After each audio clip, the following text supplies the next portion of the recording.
C'est ce qu'on appelle la chronique d'un départ annoncé. Comme nous l'évoquions hier dans notre émission, Fabrice Domarcolino ne portera plus le maillot angevin la saison prochaine. En recherche de temps de jeu, l'ancien numéro 20 du SCO a signé un contrat de 2 ans avec le club de Laval, nouveau promu en Ligue 2. Alors, pourquoi parler de départ annoncé ? Eh bien, souvenez-vous, au mois de janvier dernier, nous avions sollicité Fabrice afin d'évoquer son statut de remplaçant de luxe cette saison. Lors de cet entretien, l'attaquant de 26 ans, titulaire indiscutable lors des 2 précédents exercices, nous avait confié que sa situation n'était pas évidente à accepter et qu'il envisageait de quitter Angers si son statut restait le même.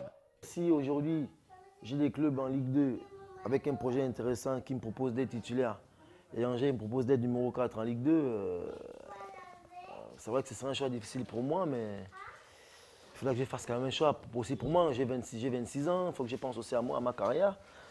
J'ai des ambitions personnelles, donc il faut que je pense aussi à un moment donné à moi, même si c'est vrai que le projet, l'ambition du club m'intéresse vraiment. C'est pour ça que je suis venu ici, mais je n'ai toujours pas lâché par rapport à ça. Mais à un moment donné, il faut que je prenne la décision de penser aussi à moi. Donc c'est vrai que si il y a un choix à faire entre un numéro 3, 4 en Ligue 2 à Angers, numéro 1 ou 2 National Club en Ligue 2 ambitieux aussi, je mettrai assis avec le coach et les dirigeants et mon agent, on va discuter tranquillement. Il n'y a pas de souci.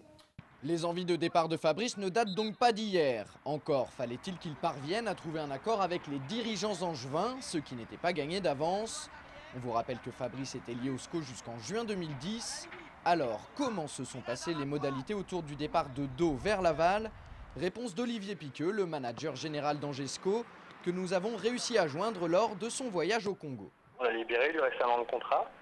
Alors on a quand même fait un accord entre nos 2 clubs au cas où effectivement Fabrice devait être transféré dans les années où il serait sous contrat avec Laval. Et le Stade Lavallois, le président de Laval a accepté cet accord. Donc voilà, ça nous paraissait cohérent de le laisser partir et continuer à vivre sa carrière, voilà, tout simplement. Concernant Fabrice, est-ce qu'il était mieux pour lui de continuer l'aventure comme ça en étant un joueur d'appoint qui pouvait nous apporter toute son expérience, son vécu, son professionnalisme, ou alors chercher un autre profil de joueur qui allait amener une nouvelle dynamique aussi avec une autre caractéristique. Et bon voilà, on a opté pour cette solution en sachant que pour Fabrice c'était important pour lui qu'il puisse aussi continuer à évoluer. Et voilà, on a cette capacité ici, en tout cas c'est ça. J'essaye avec le président de garder cette direction, c'est qu'il y a un accord avec nos joueurs.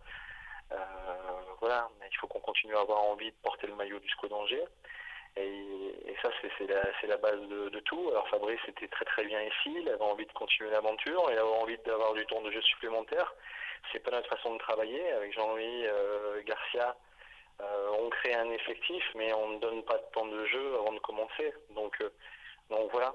Oui, mais avec le départ de Fabrice qui vient s'ajouter à celui déjà entériné depuis bien longtemps de Paul Aloué-Folou, Angers a plus que jamais un dossier prioritaire à traiter, trouver 2 nouveaux attaquants en vue de la saison prochaine.